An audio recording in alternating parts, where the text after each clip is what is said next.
So this right here is such an important question for those of us who use the medication naltrexone to cut back or quit drinking. I personally use naltrexone following the Sinclair method, so I was taking it 1 hour before drinking. And this question is so important because naltrexone works gradually over time to help people drink less alcohol. The craving for alcohol starts to go away. And when that happens, they just start to have more control when they drink. However, the common challenge that happens for most people, including me, is all of a sudden we notice that we don't want to drink as much. That craving or that desire isn't there.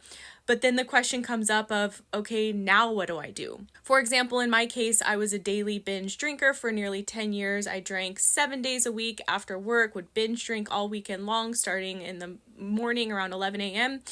So as I was on the medication and my urge to drink was diminishing, I had to figure out how I was going to spend my time, how I was going to cope without constantly relying on alcohol. If I had a stressful day, my habit for 10 years was turning to a bottle or two of wine, or on the weekends, I would spend all my free time drinking. Sure, I would hang out with friends or go out to eat or go on a hike, but I always had alcohol with me.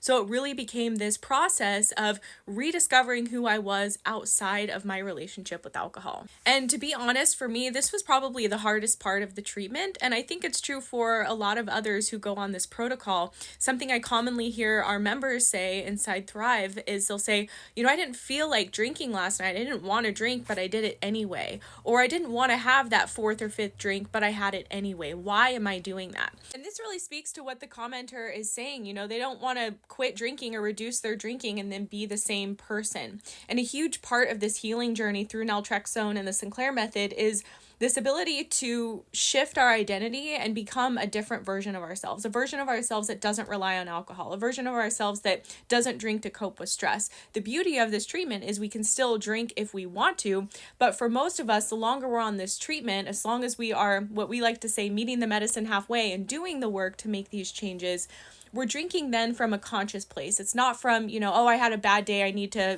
drown my sorrows in a bottle of wine. It's, hey, I'm going out to dinner, I'm going to have a glass of wine, maybe two with my dinner, and call it a night. So the best way to deal with this through this treatment, in my personal experience, and also as a coach and running Thrive Alcohol Recovery, is to do it gradually over time. The beautiful thing about this treatment is little by little, we are reducing our drinking, our craving for alcohol is going away.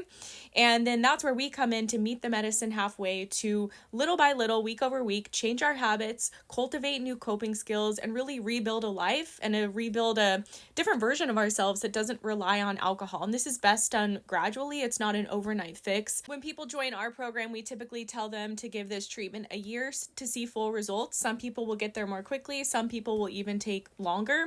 I often equate it to like a weight loss journey where little by little, we're, losing a pound a week, we're changing our habits and our lifestyle choices and things like that so that we can make sustainable changes and really put alcohol in its rightful place and really redefine our relationship to it so that it's not something that has control over us anymore, but rather we get our control back over the alcohol. I hope this answers your question. Here at Thrive, we actually specialize in this treatment and specialize in helping people to not only use the medication to drink less and crave less, but honestly rebuild a life that doesn't revolve so much around alcohol. And if you want to get supported or get started, definitely check out the link in my profile or head to thrivealcoholrecovery.com. Thank you for watching.